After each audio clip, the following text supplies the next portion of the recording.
A glamorous charity auction, glowing lights and polite smiles, until the mistress suddenly attacks a pregnant woman in the middle of the hall, freezing everyone in place. She believes power will shield her, while the husband, who should protect his wife, stands motionless in the crowd, choosing silence to save himself. But at that moment, a man quietly steps forward from the crowd, his cold stare instantly changing the atmosphere. That single moment sets off an irreversible chain of consequences, exposing betrayal, cowardice, and leading everything toward justice in a way no one expects. Let us know where you are watching from and what time it is right now, and leave a comment below to follow the story with us. The charity auction unfolded inside a grand hall washed in warm light, where crystal fixtures reflected softly off polished floors and the air carried the muted cadence of wealth and restraint. Guests arrived in measured clusters, their conversations low and careful, each movement rehearsed to maintain the calm elegance expected of an evening designed to celebrate generosity rather than spectacle. Elena Ward entered without drawing attention, her light sky blue evening gown chosen for grace and comfort rather than display. The fabric fell gently, allowing space for the pregnancy she carried with quiet awareness. One hand rested instinctively over her abdomen, a small, protective gesture she did not think about, but never abandoned. She moved slowly, conscious of the crowd and the narrow lanes between tables, choosing a place where the lights were softer and the cameras less direct. Damian Cross stood nearby, impeccably dressed in a tailored suit that signaled authority even in silence. He remained close enough to be seen as present, yet distant in posture, his attention directed toward the room rather than toward his wife. His expression was composed, almost detached, as if the evening were another obligation to observe rather than a moment requiring engagement. Cassandra Vale arrived moments later, in a deep green gown that drew glances without apology. She carried herself with confidence, sharpened into dominance, her presence cutting through the subdued atmosphere. When she noticed Elena, her gaze lingered, assessing, calculating, then shifting briefly to Damian as though seeking confirmation of a shared understanding that did not need words. The auctioneer opened the evening with practiced ease, his voice steady as the first items were introduced.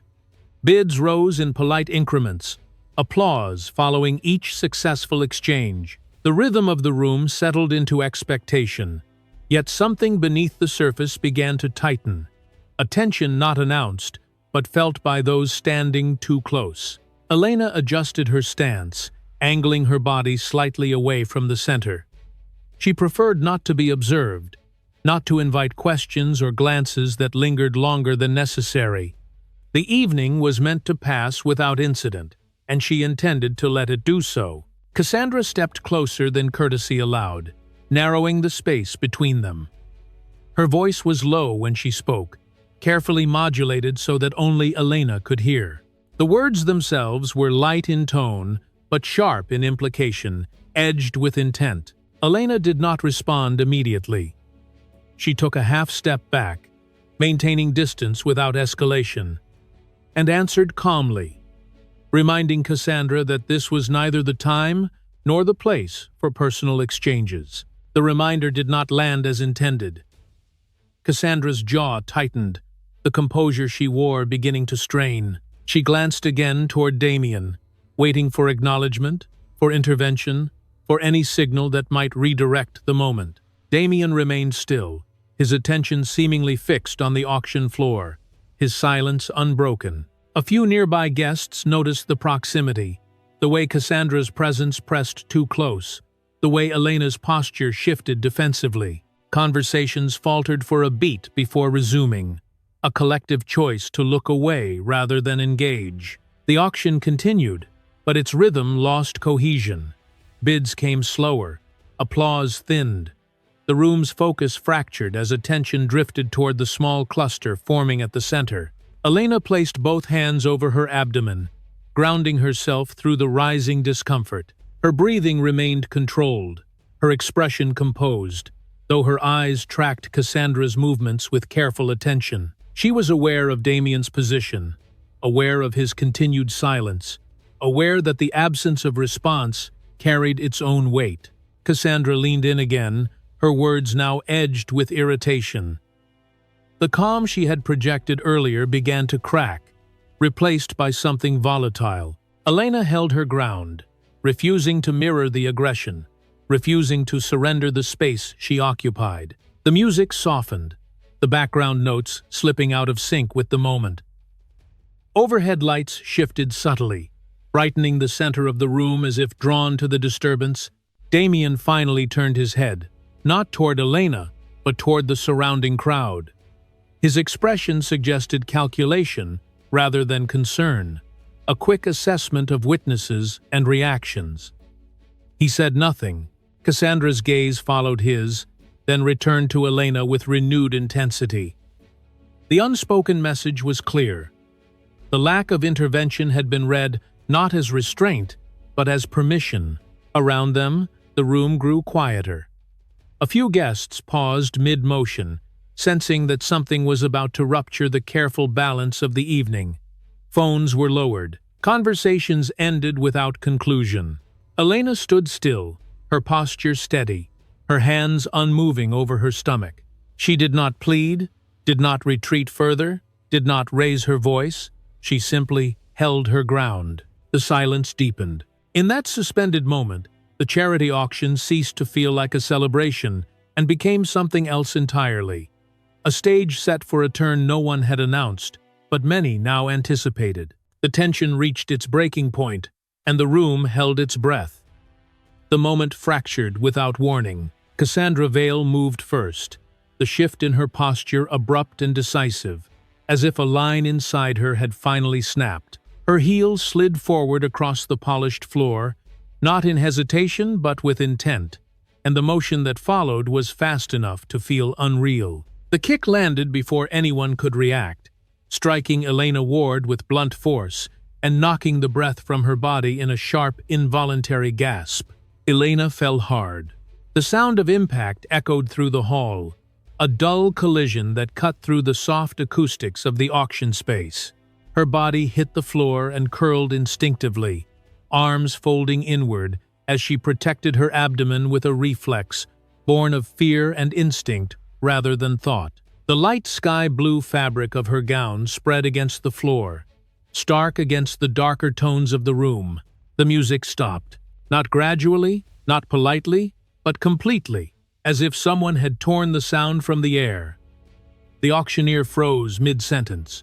A glass slipped from a guest's hand somewhere in the background and shattered, the sharp crack sounding louder than it should have in the sudden silence. For a heartbeat, no one moved. Elena lay on her side, breath shallow and uneven, her hands locked over her stomach. Pain radiated outward from the point of impact, but she did not scream. Her focus narrowed to one thing only, the steadying of her breath, the quiet internal check for movement, for reassurance, for any sign that the life she carried had not been harmed. Cassandra straightened immediately after the strike. She did not step back. She did not look away. Her shoulders squared, her chin lifted, her expression set into something cold and defiant. The act had been done, and she stood in its aftermath without apology. Damien Cross stood a few feet away. He had seen everything. His eyes tracked the movement from the moment Cassandra shifted her weight to the instant Elena hit the floor. There was no confusion in his expression, no shock that required time to process. What crossed his face instead was calculation, a brief tightening of the jaw, a flicker of awareness that the room had changed and that every eye was turning toward him. He did not move. He did not reach for Elena. He did not call her name. He did not signal for help or raise his voice to summon security. His arms remained at his sides, his body rooted where it was, as if the distance between him and his wife were intentional rather than accidental. A murmur rippled through the crowd, not loud enough to break the silence entirely, but present enough to signal unease. A few guests took half steps forward, then stopped, glancing at one another as if waiting for someone else to take responsibility for the moment. Elena tried to push herself up, her palms pressed against the floor, trembling, but her strength faltered. She remained low, curled protectively, breath still unsteady. She lifted her head just enough to see the shoes nearest her, then the legs, then the faces above, and finally, Damien. Their eyes met. There was no plea in her expression, no accusation, only awareness. Damien looked back for a second too long, then broke eye contact. His gaze shifted instead to the surrounding guests, to the angles of sight, to the phones that were now being discreetly lowered or turned face down in discomfort. He assessed the room rather than the woman on the floor. Cassandra noticed his reaction and drew something from it. The tension in her shoulders eased, replaced by a thin, satisfied curve at the corner of her mouth. She took a deliberate step forward, not toward Elena, but into the space of visibility, making herself impossible to ignore. Her posture communicated ownership of the moment, a challenge to anyone who might question it. Elena remained silent. Her breathing slowed as she steadied herself. Each inhale measured, each exhale controlled. She did not reach out. She did not cry. She did not call for help. The restraint was not weakness. It was survival. Time stretched. 2 seconds became 5. 5 became 10. The absence of intervention grew heavier with each passing beat. What should have been immediate response turned into a collective paralysis, reinforced by Damien's continued stillness. Someone near the back cleared their throat. Another shifted their weight. A few guests exchanged looks that carried the same unspoken question. Why is he not moving? Damien adjusted his stance slightly, the only movement he allowed himself. His expression remained closed, his body language neutral to the point of detachment. The choice had been made, and it was unmistakable. Cassandra's gaze flicked once more to him, seeking confirmation, then settled back on Elena with renewed boldness. She said nothing. She did not need to. Elena finally managed to sit up partway, one arm braced behind her, the other still shielding her abdomen. Her face was pale, her lips pressed together as she fought the surge of pain and fear that threatened to overwhelm her composure. She did not look away from the ground. She did not look back at Cassandra. The silence in the room had shifted. It was no longer shock, it was judgment. The charity auction, with its polished surfaces and carefully curated generosity, had collapsed into something raw and exposed. The event had stopped being about philanthropy and become a public reckoning unfolding in real time. Damien remained where he was. Cassandra stood unchallenged. Elena sat on the floor, breathing through the pain, holding herself together by sheer will. And in that suspended moment, as the weight of what had just occurred settled fully over the room, the absence of action spoke louder than any scream ever could. The first movement that broke the paralysis did not come from the crowd. Thomas Blake stepped into the open space with speed and authority, his presence cutting through the tension like a command. His posture was upright, his expression controlled, and his voice carried without needing to rise. He issued brief instructions, precise and unmistakable, and the response was immediate. Security personnel moved in from multiple directions, their approach coordinated and disciplined. They did not rush Elena, and they did not surround her. Instead, they formed a controlled perimeter, creating distance between her and everyone else. The center of the room shifted as guests were guided back, not forcefully, but with enough certainty that no one resisted.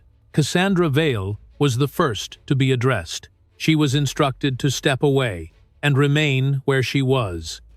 The request was firm, not accusatory, and it left no room for argument. She hesitated for half a second, then complied, her expression tightening as she realized the attention had shifted away from her control. Damien Cross was intercepted next. He was asked to move aside and remain separated from Elena. The wording was neutral, but the implication was clear. Damien did not object. He followed the direction without protest, his face unreadable, his eyes scanning the room as though measuring what had already been lost. Elena was still seated on the floor when Thomas Blake approached her. He knelt at a respectful distance, lowering himself to her level without touching her, and spoke in a calm, measured tone. He asked if she could respond, if she was aware of her surroundings, if she needed immediate assistance. Elena nodded once, her hands still protectively placed, her breathing steadying under the presence of order. Thomas Blake signaled to a nearby staff member, who moved quickly but quietly to bring water. Another was directed to notify medical personnel on standby. No announcements were made. No spectacle was allowed to form. The room watched in silence. Thomas Blake turned his attention outward again. He instructed that the entrances be secured and that no one leave until he gave clearance. His voice carried authority without aggression, and the compliance was absolute. Conversations stopped. Phones remained lowered. The atmosphere hardened into something serious and irrevocable. He then spoke to the technical team. The security cameras had captured the incident from multiple angles, and Thomas Blake confirmed this aloud. He ordered the footage secured immediately and backed up without delay. The words were deliberate, chosen to ensure that everyone present understood the permanence of what had been recorded. The event had crossed a line. As Thomas Blake finished issuing instructions, a subtle shift occurred near the side entrance. A figure stepped forward from the periphery, not hurried, not announced, yet instantly commanding attention. Alexander Ward entered the space with the quiet confidence of someone accustomed to being obeyed without explanation. He wore a dark suit, cut with restraint rather than display, his appearance refined but understated. His expression was composed, his gaze steady, and as he moved, the room adjusted around him. Conversations ceased entirely. Even those who did not recognize him by face seemed to sense that something fundamental had changed.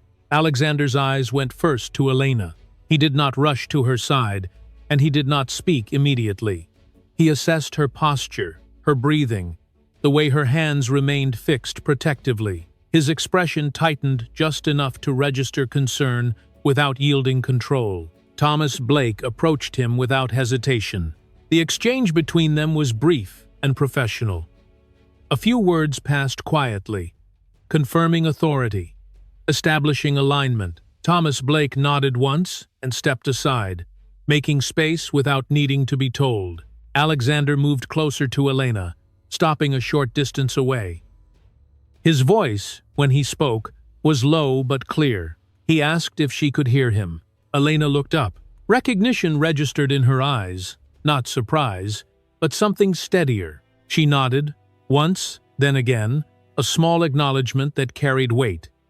Alexander did not touch her. He did not crowd her. He simply positioned himself so that she was no longer alone in the center of the room. He then straightened and turned to face the crowd. His gaze swept the hall, unhurried, deliberate, taking in the faces, the stillness, the collective awareness that this moment would not be forgotten. When he spoke, his words were measured and precise. He identified himself and confirmed his relationship to Elena without embellishment.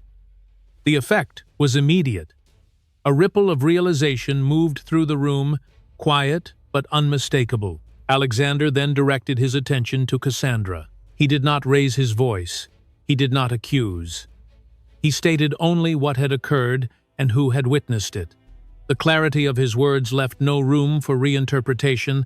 Finally, his gaze shifted to Damien. The silence between them stretched longer than necessary. Alexander did not ask questions. He did not demand explanations. He simply looked at him, long enough for the absence of action to become its own indictment. Thomas Blake resumed control at Alexander's signal. Security tightened the perimeter, and the room was informed that the event was suspended effective immediately. No one protested. No one argued. The decision had already been accepted before it was spoken. Elena remained seated, supported now by the presence beside her and the order around her. The charity auction was over. What remained was the weight of consequence. settling fully into place as the room stood still, aware that the moment they had just witnessed would not end here.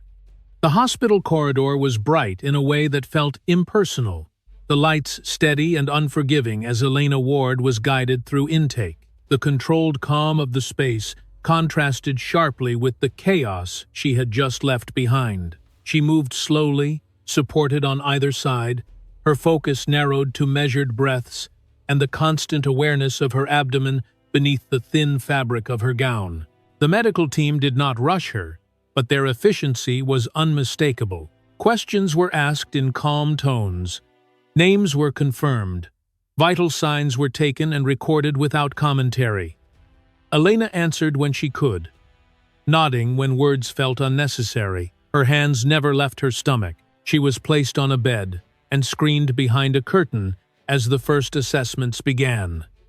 The doctor explained each step before it happened, speaking with clarity and restraint, ensuring consent was understood. Elena listened, absorbing the information with quiet intensity, her eyes fixed on a single point as she anchored herself to the moment. Outside the room, the atmosphere shifted. Damien Cross arrived within minutes, his presence noted but not welcomed. He stopped just short of the threshold, instructed to wait. The boundary was clear and non-negotiable. He did not argue. He did not ask to see her. He stood still, his posture composed, his expression unreadable, as if the rules applied to someone else entirely. Cassandra Vale was escorted in separately. Her confidence had diminished, replaced by tight restraint. She was directed to a quiet room away from the main corridor, informed that she would be asked to provide a statement. The language was procedural, stripped of emotion. She listened without interruption, her gaze fixed forward, her jaw set. Rachel Morgan arrived shortly after. She moved through the hospital with purpose, her presence focused and composed. Her first interaction was not with Elena, but with the administrative staff. She identified herself, requested access to records, and confirmed the scope of her representation. Every word was precise, chosen to establish authority without escalation. When she entered Elena's room, she did so quietly. She introduced herself simply and took a seat where she would not loom. She asked Elena how she felt, not as a legal inquiry, but as a human one. Elena answered honestly, briefly. Rachel nodded once, acknowledging the answer without pressing further. They spoke about consent, about documentation, about what would be recorded and why. Rachel explained the importance of preserving the medical record exactly as it was created, unaltered and complete. Elena listened and agreed. Her trust was measured but clear. The doctor returned with preliminary findings. He spoke carefully, choosing words that conveyed seriousness without inducing panic. Elena's condition required continued monitoring. The stress and impact warranted observation. Nothing more was concluded at that moment, and nothing less was dismissed. Elena closed her eyes briefly and exhaled. Rachel asked for copies of the reports as they were finalized. The request was granted. A file was opened, labeled, and placed in the system. Each entry carried weight now, no longer just medical data, but evidence. In the hallway, Thomas Blake arrived with a folder tucked under his arm. He spoke with hospital administration first, confirming the chain of custody for the incident report. He provided a timeline, locations, and names without embellishment. His tone was neutral, professional, and firm. He then met with Rachel. Their conversation was brief but deliberate. The incident had been documented at the venue. The footage had been secured. Statements were being collected. The information was exchanged cleanly, with no overlap, no confusion. Each understood the role of the other. Alexander Ward arrived quietly. He did not announce himself, and he did not linger in the hallway. He went directly to Elena's room, paused at the door, and waited for permission before entering. When he did, his presence altered the room without disturbing it. He asked the doctor a single question, then listened without interruption to the answer. He nodded once. He thanked him. That was all. Alexander sat beside Elena, not close enough to crowd her, but close enough to be unmistakably present. He did not speak immediately. He allowed the space to settle. When he did speak, it was to reassure her that she was not alone and that nothing would be rushed. He did not promise outcomes. He did not speculate. He stated only that what had happened would be addressed properly. Outside, Damien remained where he had been told to wait. He watched as staff moved past him, each interaction reminding him of the distance now imposed. He was not asked for information. He was not invited into the process. His presence was acknowledged only insofar as it was controlled. Cassandra was informed that her statement would be taken later. The instruction was delivered calmly, without urgency or hostility. The effect was unmistakable. The evening that had begun with dominance had ended in containment. Back in Elena's room, Rachel reviewed the initial documentation once more. She confirmed that the necessary entries had been made and that follow-up reports would be appended as needed. She spoke to Elena about next steps without detailing them, careful not to cross into territory that belonged to another moment. Elena listened, her eyes steady, her posture composed despite the exhaustion settling into her limbs. The room fell quiet again. Monitors hummed softly.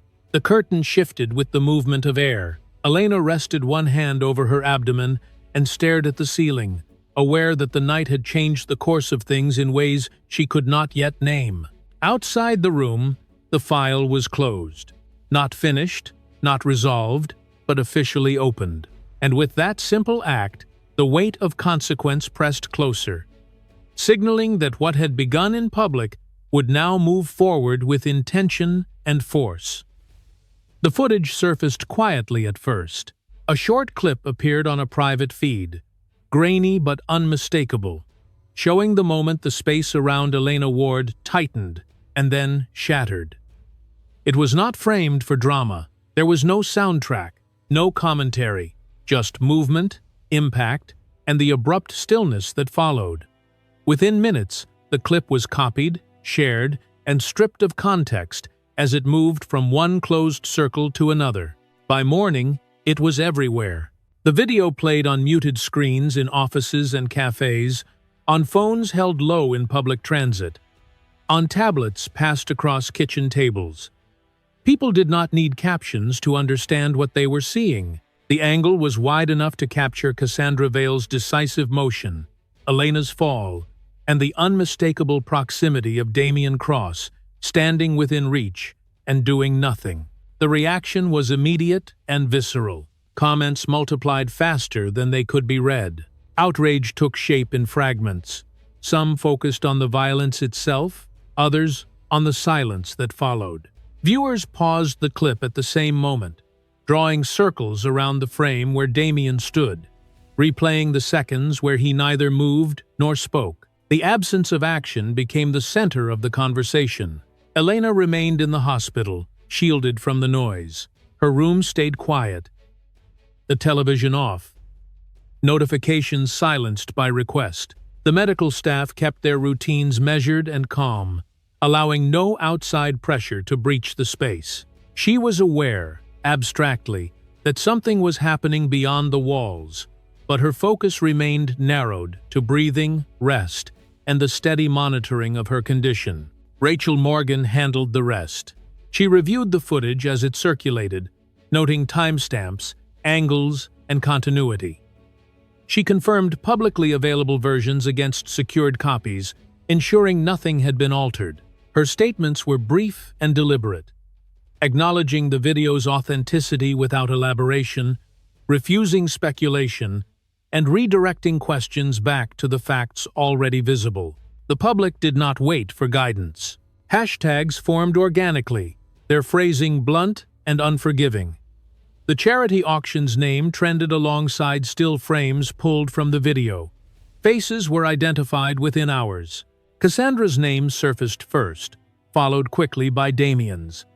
His association with Elena made explicit in post after post. The scrutiny sharpened. Clips were slowed down, zoomed in, replayed. The moment of impact was examined. then the seconds after, then the longer stretch where nothing happened. Viewers counted the beats.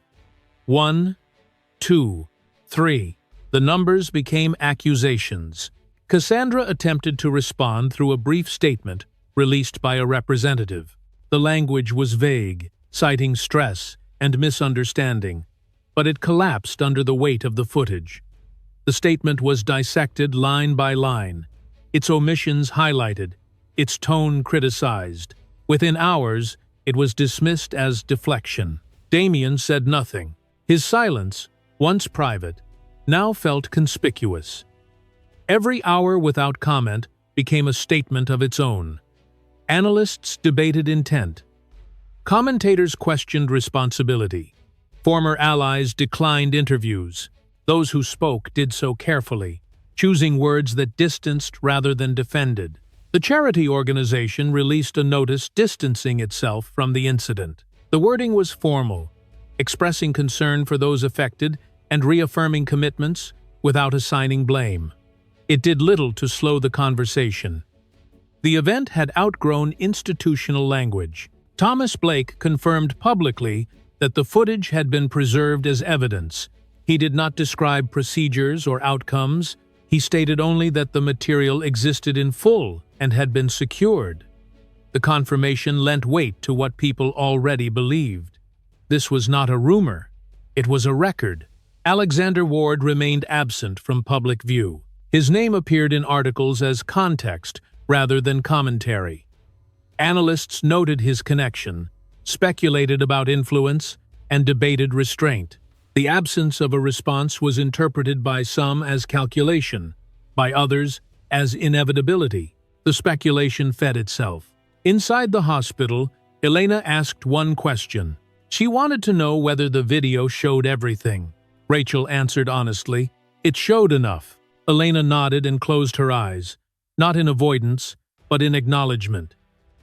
She did not ask to see it. She did not ask what people were saying. The knowledge that the truth was visible was sufficient. By afternoon, the tone of the conversation shifted. What had begun as shock hardened into judgment. The language sharpened. Demands replaced reactions. Calls for accountability grew louder, more coordinated. The clip was no longer just shared. It was cited, referenced, embedded into arguments that reached beyond the incident itself. Damien's name trended for reasons he could no longer control.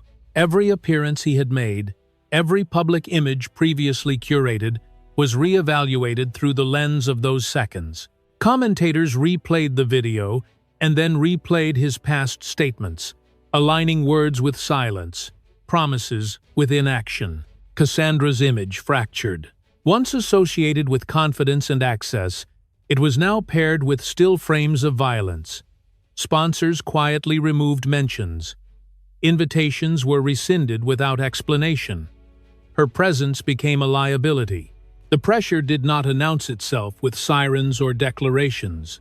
It arrived as an accumulation, a tightening around reputations, a narrowing of options, a sense, spreading across screens and conversations, that the moment had passed the point where statements could contain it. As night fell, the video continued to circulate, untouched by fatigue. Elena lay awake, the room dim, monitors steady, the weight of what had escaped into the world settling slowly but undeniably.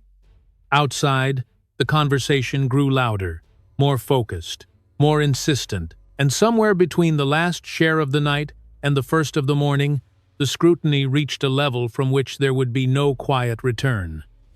The collapse did not arrive as a single event. It unfolded through notifications, silences, and decisions made without announcement. Damien Cross woke to messages that no longer carried warmth or reassurance, only formality and distance. The first call came from a partner who spoke in careful terms, citing risk exposure and the need for immediate review. The second was shorter, confirming that a scheduled appearance had been postponed indefinitely. By the third, the pattern was unmistakable. Contracts were being paused, not terminated yet, not openly severed, but suspended under clauses that had always existed and were now being invoked. Damien read the language carefully, line by line, recognizing phrases he had once considered theoretical safeguards. Each one narrowed his options further. Cassandra Vale felt the shift even more abruptly. Invitations disappeared from her calendar without explanation. Messages went unanswered. A representative called to inform her that an association had decided to reassess alignment. The words delivered politely and without emotion. Her name was quietly removed from promotional materials. Photos vanished from websites overnight, leaving empty spaces where her presence had been assumed permanent. The attention did not move on. It intensified. Analysts discussed the implications of inaction with increasing precision. Legal commentators explained responsibility without naming outcomes. Business columns reframed past successes as liabilities, questioning judgment and culture. Each article added weight, not by accusation, but by accumulation. Damien attempted to intervene. He scheduled meetings that were accepted and then cancelled. He issued reassurances that were acknowledged and then ignored. When he spoke, the responses were cautious, measured, and final in tone.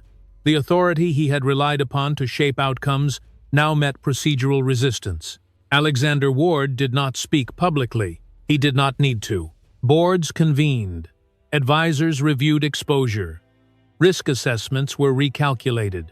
Where Alexander's influence reached, decisions followed established channels, appearing independent while moving with remarkable alignment.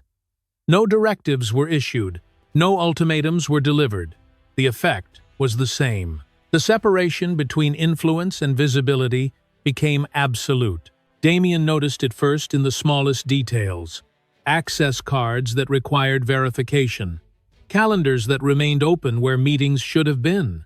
Names that stopped appearing in copied emails. The infrastructure that had once responded automatically now required justification he could not provide. Cassandra attempted to reassert control through narrative. A revised statement was drafted. Softer in tone, acknowledging regret without admission. It was circulated briefly, then withdrawn. Legal counsel advised restraint. Public relations advised silence. Neither could undo the visual permanence of the footage already embedded in the public consciousness. The scrutiny hardened. Journalists shifted from reaction to investigation. Timelines were reconstructed. Relationships were mapped. Patterns were identified. Questions were asked not about the incident alone, but about what it revealed. The conversation matured into something colder and more deliberate. Elena remained removed from the fallout. Her recovery continued under controlled conditions. Her world reduced to routine and observation.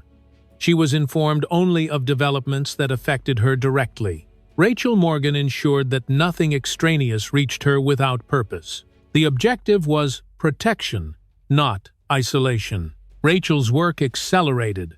She compiled records, cross-referenced statements, and tracked the movement of assets with methodical focus. Each suspension, each withdrawal, each reassessment became a data point. The pattern told a story of erosion rather than attack, of authority diminishing without confrontation. Thomas Blake confirmed procedural integrity. Evidence remained secured. Statements remained consistent. No breaches were reported. The structure held, even as the public pressure intensified. The absence of leaks reinforced the sense that the process was proceeding with discipline. Damien attempted one last intervention. He reached out to a long-standing contact, someone who had benefited directly from past alliances. The conversation was brief.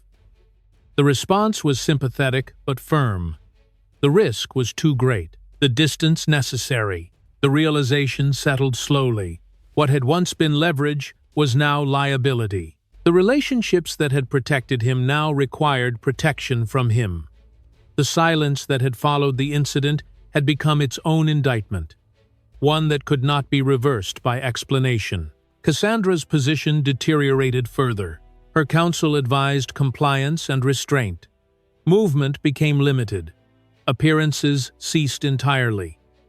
The confidence that had defined her public image gave way to guarded caution. She was no longer shaping perception. She was reacting to it. As the day progressed, confirmations arrived in sequence. A partnership dissolved. A sponsorship ended. A role was relinquished by mutual agreement. Each announcement was framed neutrally, but together they formed a cascade that could not be misinterpreted. The power that had insulated Damien and Cassandra from consequence was gone, not seized, not challenged, simply withdrawn. Elena felt the change in subtler ways. The room around her grew quieter, steadier. The tension that had pressed against the walls eased, replaced by the sense that something external had shifted decisively. She did not celebrate the absence. She acknowledged it. By nightfall, the conversation outside had changed tone again. Outrage gave way to expectation. Speculation narrowed into focus.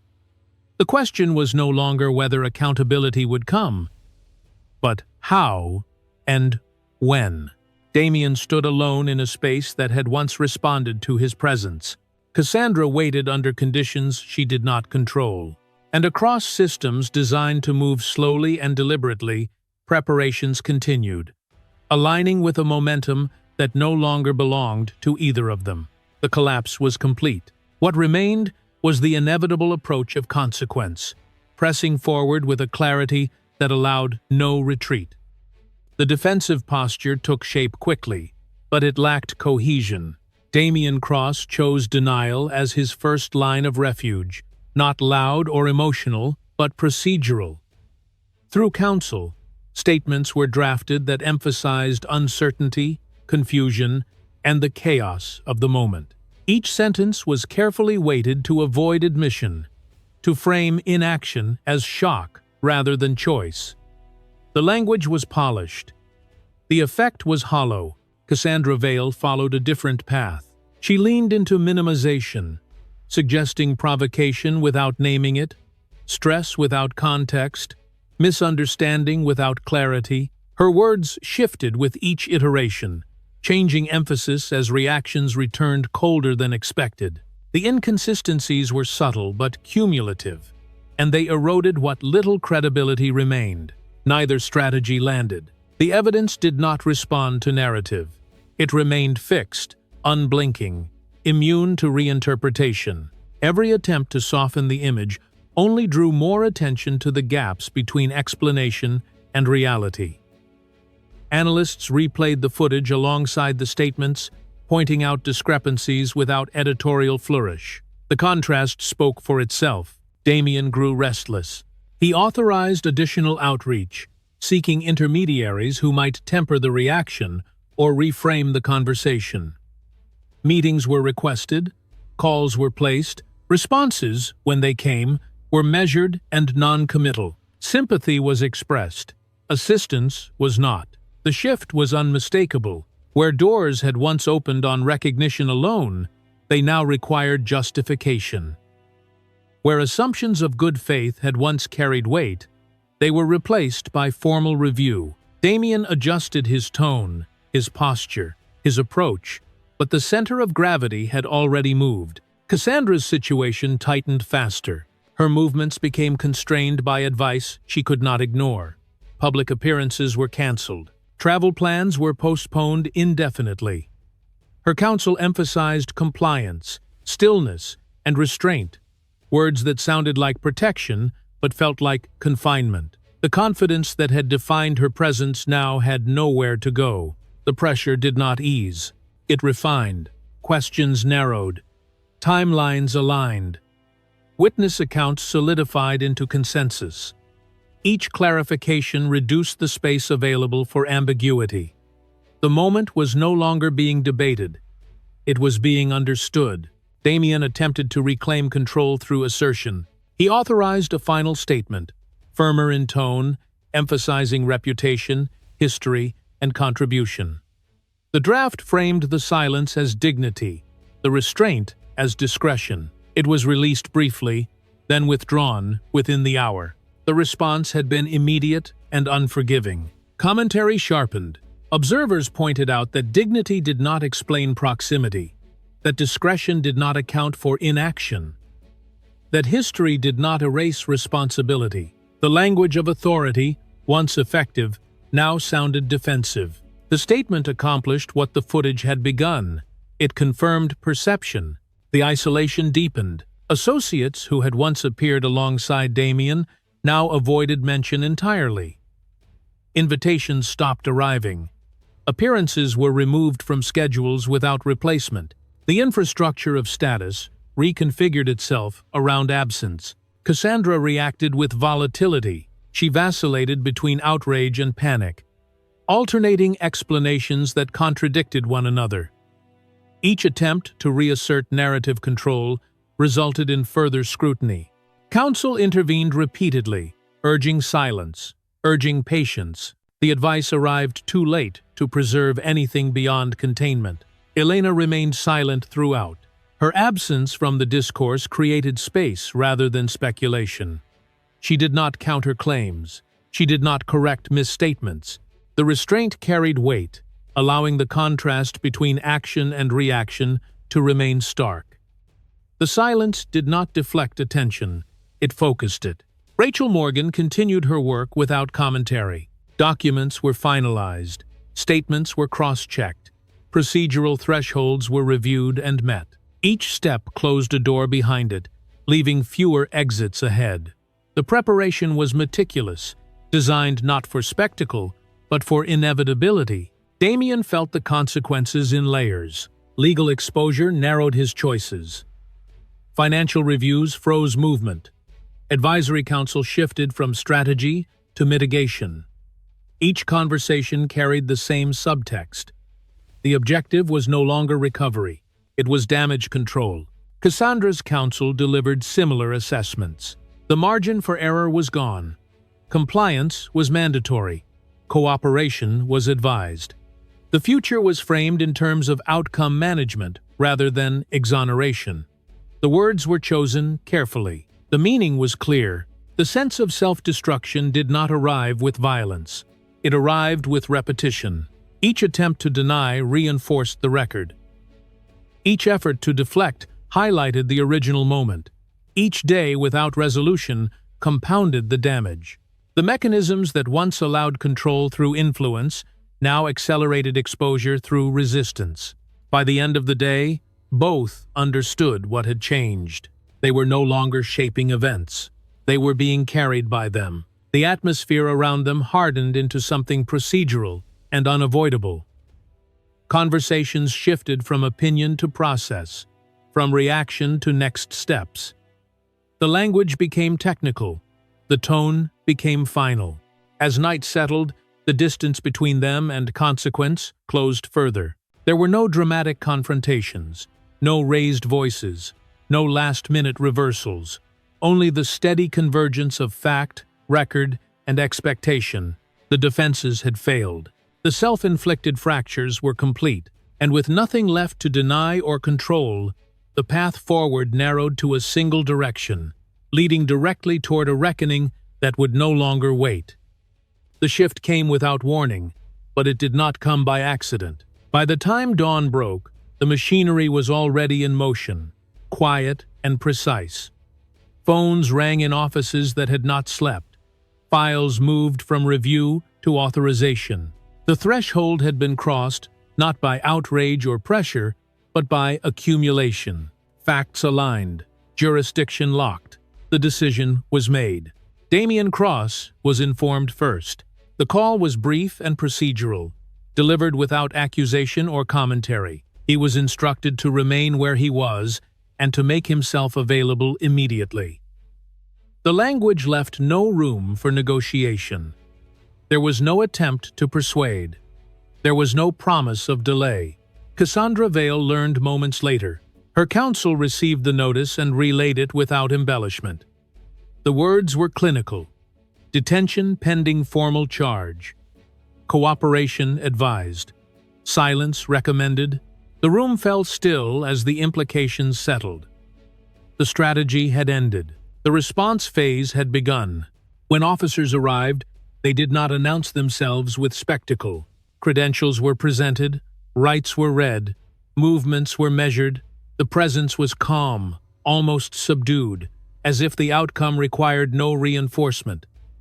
This was not a raid, it was execution of process. Damien did not resist. He adjusted his jacket, listened, nodded once. The absence of reaction did not suggest composure. It suggested calculation already exhausted. He asked one question, received an answer, and said nothing further. Cassandra reacted differently. Her voice rose briefly, not in protest, but in disbelief. It faded just as quickly. The room seemed to close in around her as restraints were applied with care. No one spoke beyond what was required. The formality was complete. Outside, the response was immediate. News alerts replaced speculation with confirmation. Language shifted from possibility to action. Detained, charged. Prosecutors to proceed. Each headline carried weight, not because of its tone, but because of its clarity. Rachel Morgan received the confirmation without comment. She acknowledged receipt, verified scope, and issued a single instruction to her team. Preserve sequence, maintain record, allow process to speak. There would be time for advocacy later. Now, accuracy mattered more than voice. Elena Ward was not present. She did not witness the moment. She did not need to. The impact reached her without images or commentary. The absence of spectacle preserved the integrity of the outcome.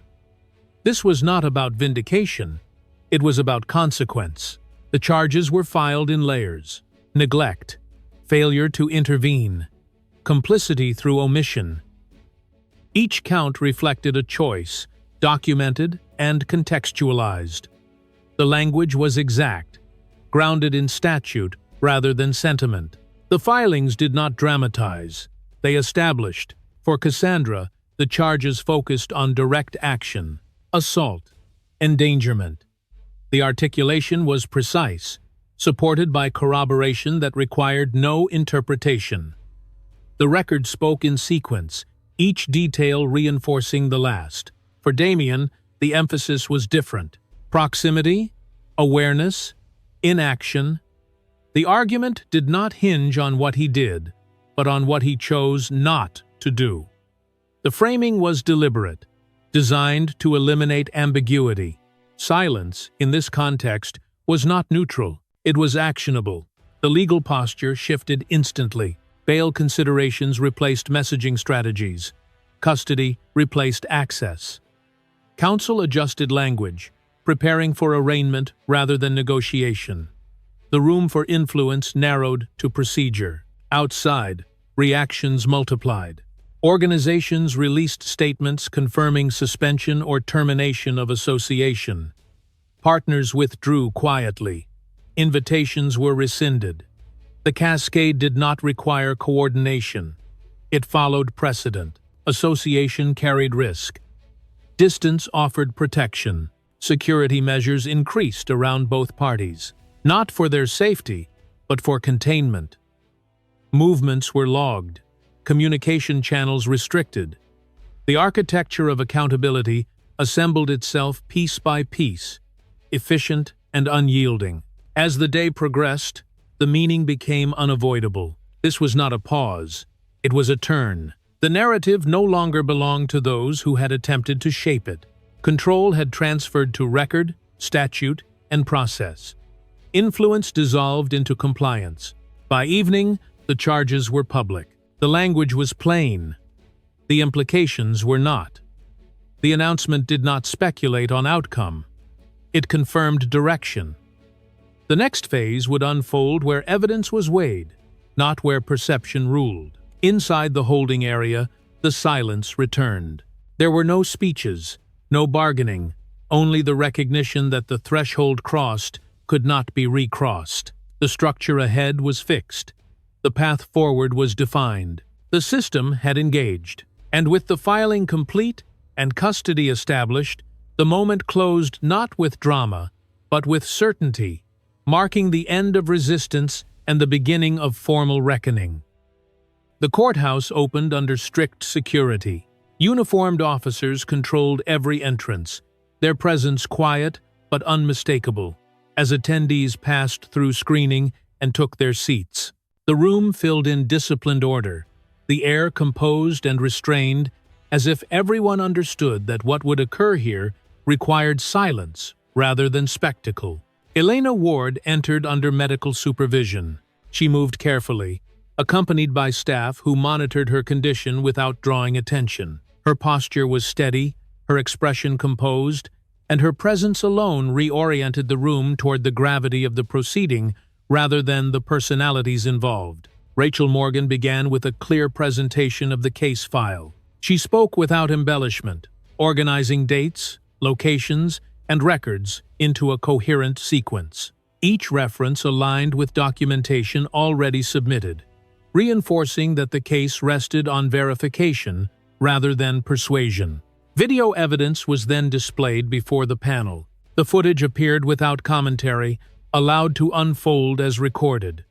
The room remained silent as the sequence played, the details unaltered and unchallenged, leaving no uncertainty about what had been captured. The act of violence was formally confirmed.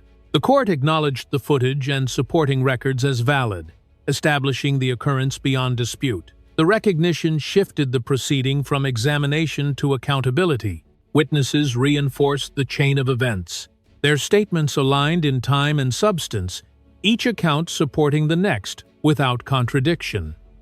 The consistency did not rely on emphasis, but on agreement across independent observation. Thomas Blake verified the moment of intervention. He confirmed the precise timing and conditions under which action was taken, grounding the sequence in operational detail. His testimony clarified what occurred after the incident, without speculation or inference. Medical testimony followed. A physician outlined the risks involved, referencing documented assessments and treatment records. The explanation was technical and restrained, focusing on impact and potential consequence rather than narrative. Cassandra Vale did not deny the kick. Her acknowledgement was brief, limited to confirmation without justification. The admission removed any remaining ambiguity regarding direct action. Damian Cross admitted that he had stood by. He confirmed awareness and proximity, acknowledging that he did not intervene. The admission reframed responsibility from uncertainty to omission, establishing intent through inaction. The court emphasized marital obligation.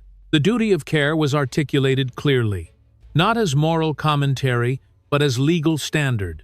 The expectation was defined in plain terms, leaving no space for reinterpretation. Legal responsibility was formally established. The alignment of action, awareness, and consequence met the criteria required under statute. The finding shifted the proceeding toward resolution. Arguments concluded. Counsel on both sides completed their remarks without interruption. No new material was introduced. The record stood complete. The panel withdrew for deliberation. The courtroom entered a suspended quiet, marked by stillness rather than anticipation. No one spoke. No movement broke the order of the room. Silence settled over the proceedings. The weight of the moment was felt without expression. The pause, allowing the accumulated record to stand on its own. Elena was escorted outside. Medical staff guided her from the room as a precaution, maintaining continuity of care while the process continued. Her departure did not disrupt the proceeding. It underscored its seriousness. Members of the press waited outside. They remained at a distance, prepared to receive outcome rather than influence it. The separation preserved the integrity of the space inside. The court reconvened. The panel returned, positions resumed, and attention focused forward without announcement or delay. The verdict was read. Each decision was delivered in measured language, confirming findings without commentary. The clarity of the ruling left no uncertainty regarding conclusion. Cassandra Vale was sentenced to incarceration. The term reflected the severity of the act and the supporting evidence, delivered without dramatization or deviation. Damian Cross was sentenced for neglect through omission. The ruling addressed failure to intervene as a distinct offense, grounded in duty and awareness rather than direct action. A permanent restraining order was issued. The terms were explicit, establishing boundaries without exception or expiration. Assets were ordered to be handled in accordance with law. The disposition followed statutory requirement, separating consequence from discretion. Security executed the court's directives. Movements were controlled and orderly, maintaining procedure as the room adjusted to the outcome. Justice was formally affirmed. The ruling established accountability through process rather than display, completing the purpose of the proceeding. Order was maintained within the courtroom. No reactions interrupted the close of session. The structure held until conclusion. Rachel Morgan recorded the result. She acknowledged receipt of the ruling, her role shifting from advocacy to enforcement of outcome. Alexander Ward confirmed compliance. He verified that all directives would be carried out as ordered, without delay or modification. The judgment took effect. The authority of the court settled into permanence as the record closed. The climax resolved not through emotion, but through finality, as the proceeding concluded with consequence established and the matter brought to its decisive end. The days that followed unfolded with steadiness rather than urgency. Elena Ward continued her recovery under careful medical supervision, each appointment measured and precise, focused on safety and continuity. The pregnancy was monitored closely, protocols adjusted as needed, not out of alarm, but out of diligence. With each visit, reassurance replaced uncertainty, and the rhythm of care became a quiet anchor. Fear receded in increments. It did not vanish all at once, but it loosened its grip as routine returned. Breathing deepened. Sleep lengthened. The tension that had once framed every decision softened into awareness rather than vigilance. Healing took shape as a process, not an event. Alexander Ward remained present in ways that did not demand attention. He checked in without pressing, supported without directing, and ensured stability without spectacle. His role shifted from intervention to accompaniment, offering steadiness that allowed Elena to move forward without feeling managed or watched. Rachel Morgan closed the post-judgment procedures with precision. Orders were confirmed, filings finalized, compliance verified. Each step reinforced that the outcome had moved from declaration to practice. The protective order remained in force, clear in scope and permanent in effect, defining boundaries that required no further explanation. Cassandra Vale began serving her sentence. The process was procedural and contained, marked by accountability rather than drama. There were no statements issued, no attempts to reframe. Consequence followed record, and the matter progressed without interruption. Damian Cross lost his social standing. Associations dissolved quietly. Access narrowed. Invitations ceased. The change did not require announcement. It revealed itself through absence. What had once been assumed no longer existed, and the adjustment was irreversible. The charitable foundation continued operating as scheduled. Oversight was reinforced. Governance clarified. Programs proceeded without disruption, confirming that the mission was not dependent on individuals. The continuity mattered, signaling that responsibility extended beyond the moment. Elena chose silence before the media, not as avoidance, but as preference. She declined interviews, refrained from commentary, and allowed the record to stand without embellishment. The decision preserved privacy and restored agency, shifting focus from exposure to intention. Therapeutic support was implemented. Sessions emphasized integration rather than retelling, helping Elena contextualize what had occurred without reliving it. Progress appeared in subtle ways, in confidence regained and boundaries respected, in the ability to plan without hesitation. Life stabilized. Days found their shape again. Appointments fit into routine. Evenings carried calm rather than anticipation. The absence of volatility allowed space for reflection that did not feel fragile. Violence no longer defined the present. The future began to form around choice rather than reaction. Possibility returned, not as ambition, but as direction. Elena oriented herself toward what mattered most, centering decisions on care, health, and the life developing within her. Peace arrived gradually. It did not announce itself. It settled. The quiet was not empty. It was earned. In that quiet, assurance replaced doubt, and resilience replaced fear. Justice brought relief without celebration. The resolution did not require applause. It required acknowledgement. The system had completed its role, and the outcome stood without need for defense. The certainty allowed forward movement without unfinished questions. Privacy was protected by family consensus. Boundaries were respected. Information remained contained. The choice affirmed that healing could occur away from scrutiny, supported by those who understood discretion as care. Those who had once stood aside were removed from positions of influence. Accountability extended beyond the immediate, clarifying standards and reinforcing responsibility. The adjustment strengthened structures that would endure. The legal process concluded its mandate. Orders remained active. Compliance was routine. Oversight continued where required. The framework held, not as memory, but as safeguard. Elena did not pursue retribution. She pursued restoration. The distinction mattered. Energy once spent on vigilance redirected toward growth. The past remained acknowledged, not revisited. Healing continued. The pregnancy progressed steadily, assessments confirming stability and health. Each milestone carried meaning without anxiety, marking continuity rather than exception.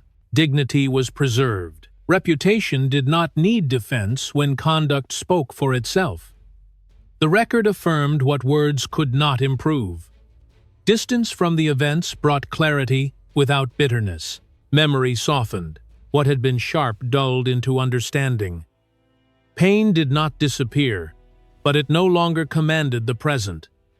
Perspective widened, allowing gratitude to coexist with resolve. A new path opened. It did not promise ease. It promised direction. Elena stepped into it with intention, carrying lessons without carrying weight. Life went on, not unchanged, but steadied. The foundation beneath it, reinforced by accountability and care, justice left a framework. Within it, renewal took hold. The story concluded not with noise, but with order restored and balance affirmed, closing at the height of resolution, where healing stood fully established and the future, defined by choice, finally began.